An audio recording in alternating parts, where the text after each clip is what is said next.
channel. So it's my birthday tomorrow and I'm doing a pre-birthday shoot, so I'm gonna be rushing because I have to be somewhere.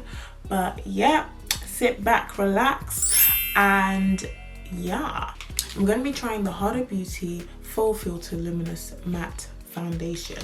Now I got two shades. I got the Hot Fudge, which is the 550R, Nutmeg, which is 520G. Not necessarily sure what the G and the R means, but I will put a little description at the bottom.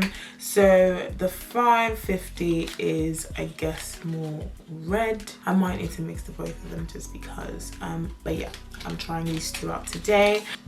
Okay, so this is the 550. Just gonna pump. So 2 pumps I put down, 550, and then the 520. Got 2 pumps there. Difference in the shades. Yeah, so one is more red, which is the 550. So this is the first time I'm trying anything other than Fenty Beauty. Well, not the first time actually, that's a lie. This is the first time I'm trying any complexion products of Huda Beauty. I've heard some really good stuff about it. So this is the 550. It is quite red and I couldn't really find anything in the middle that wasn't grey looking. So I decided to just get this one and the Nutmeg because the Nutmeg is closer to my skin tone. How I've done this, if you watched my full face Fenty Beauty video, I tried on 2 different shades and I basically put the darker one and then I put the lighter one in the middle. There you see the difference between the 520 and the 550. So I'm just putting that in the middle. And you can see that's more closer to my skin tone.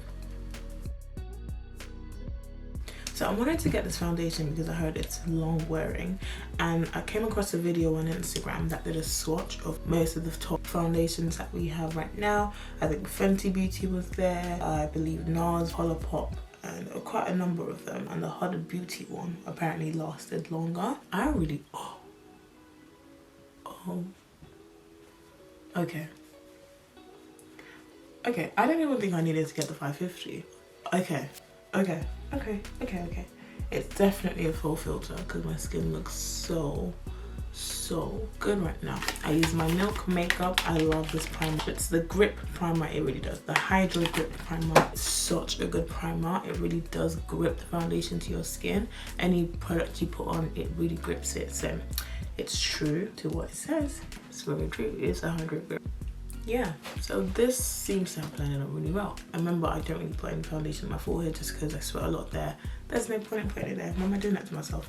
So no, you've seen this bit so many times. I don't need to talk you through it. I'm using the Too Faced Born This Way Multi-Use Sculpting Concealer underneath my eye. This is the shade Chestnut. So I usually put that there just to prep my under eye area. To blend that out, I will be using my Beauty Gloop sponge. Now Beauty Gloop, I love you too. So Beauty Gloop is owned by a beautiful, amazing friend of mine, and can I just say the packaging is the cutest thing. It's such a fun, vibrant, girly, pretty brand, and I think if you do want a great a great beauty sponge, go down to beautygloop.com and grab you one. This is so good. So you first need to put it in water, squeeze it, make sure it's damp, not wet. Just look at the beauty that is this blender. Can you see that?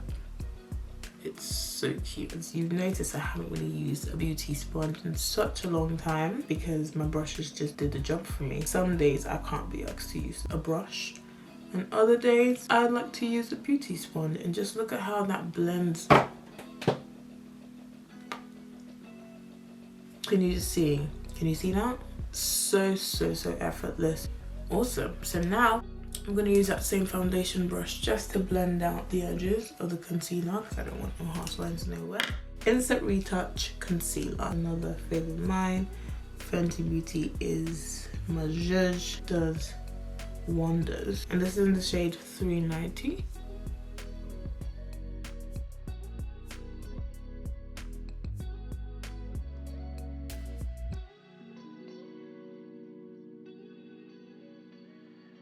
Yes. Using my Fenty Beauty matte sticks. Like when it's so obvious that you're contouring your nose, it's not cute. But to each his own. That might be a preference for some people, but for me it just does not look cute. So here we are.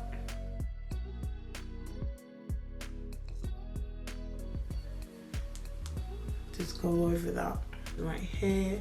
Again, slight strokes, and you just want to blend that into your skin. Literally like so.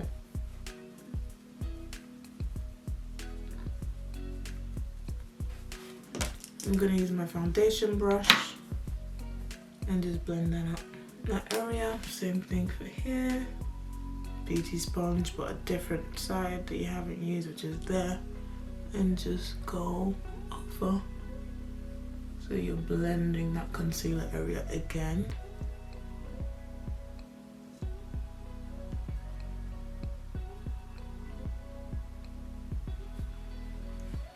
Blended. So of course the birthdays. My birthday is in May, so it falls around exam period, and I always had exams. My friends always had exams, and it was like, oh great, so I didn't really get to celebrate the way I'd have liked to. And then it made me feel so particular about my birthday itself. A lot of times people feel like, yeah, it's just a day, but for me it's not just a day. It's my birthday. It's the day I was born. Every day is an opportunity to celebrate life, but there's something about your birthday that just makes it so different. And I just get really extra like grateful to God for it. Yeah, I was reading an article, and you know, it was about birthdays and in relationship. It was interesting to see the different perspectives. So you have a woman who herself and her boyfriend had been dating for about a year, and he made plans to spend his birthday with friends and not herself. And that obviously got her a bit, oh, you don't want to spend your birthday with me? She was a bit down. Rightfully so. However, he had already made plans with his friend before she told him that she had planned this whole massive birthday shindig for him. He was like, yeah, let's do something when we get back. And whilst the first reaction would be, how can you not want to spend your birthday with your partner, blah, blah, blah, blah, it's like, some people just have different perspectives on birthdays, like life. Like you're never going to find someone who will always agree with what you feel, your morals, your ideas, you know, and it's unrealistic and unfair to expect someone to think the exact same way you do. You can't expect someone to know what you're thinking. You have to tell them exactly how you feel. That way saves you disappointment, heartache, thinking your boyfriend doesn't love you because you wouldn't spend time with his friends and not yourself. It just saves you a lot. I saw another article and it was about a woman who's been married to her partner for 14 years. They have 3 to 4 kids together, and one year he had planned to go, well, on his birthday, a married man, 3 kids, wanted to go to Las Vegas and not spend it with his family. That was a difficult one for me to swallow, because I'm like, what are you doing in Las Vegas? But you can do what you want to do. How would that make you feel, that your husband wanted to go on holiday with his friends and not you? I think if a conversation was had, I might be a little more understanding. Okay, hey, I'm turning 40. I'd like to spend the weekend with my friends, you know, and I think I'd understand that. Now, what I wouldn't understand if you just made the plans and you just expect your partner to just understand and just say, oh, by the way, for my birthday, I'm traveling to Las Vegas, I'll see you later. It's like, what? No, which is why you have to have a conversation. Talk about things. I like talking. I like talking, you know.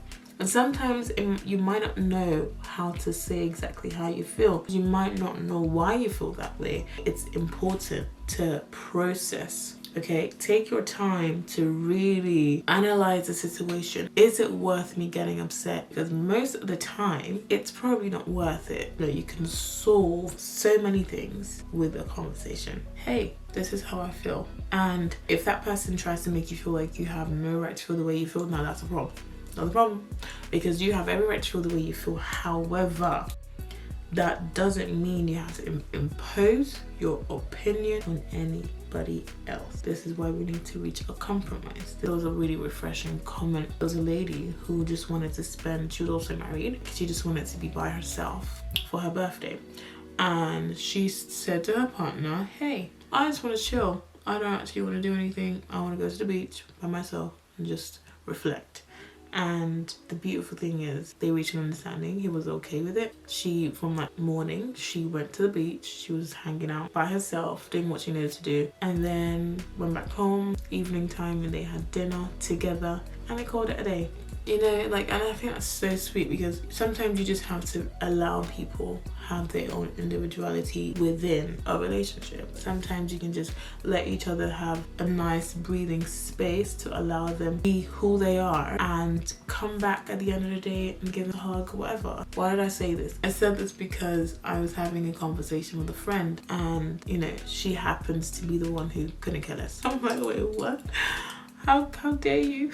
I felt hurt because I'm like, I want to celebrate people. I love celebrating people, but I can't expect other people to feel that exact same way. It's just not fair on them, and it's also not fair on me, to be fair, because I'm just gonna keep getting disappointed if I keep expecting people to have the same energy. She said, babe, if you want something, say it. Say it. Are you disappointed?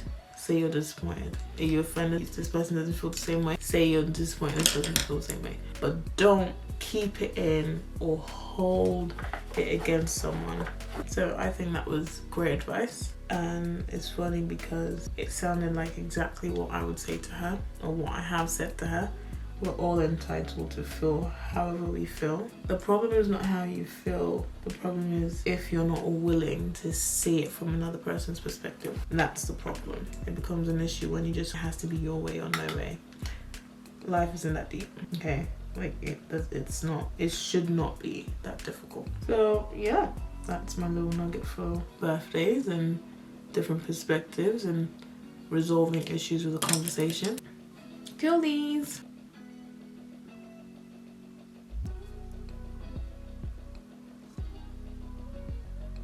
Worth the Hype mascara. This mascara is the best. I'm gonna use that in my bottom lash.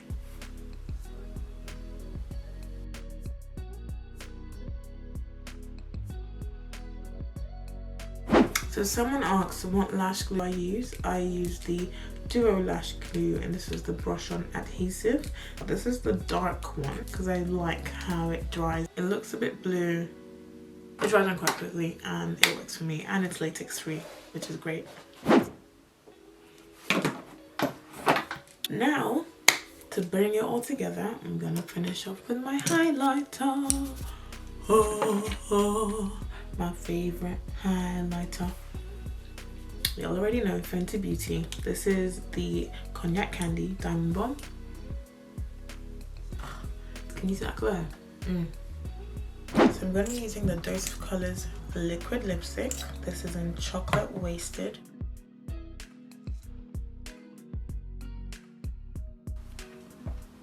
The Fenty Beauty Honey Waffles.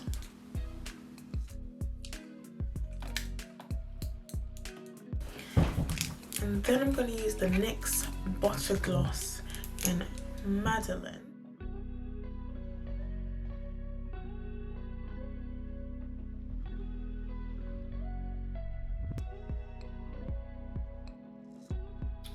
And there we have it. Now I'm gonna get ready and I'll be right back.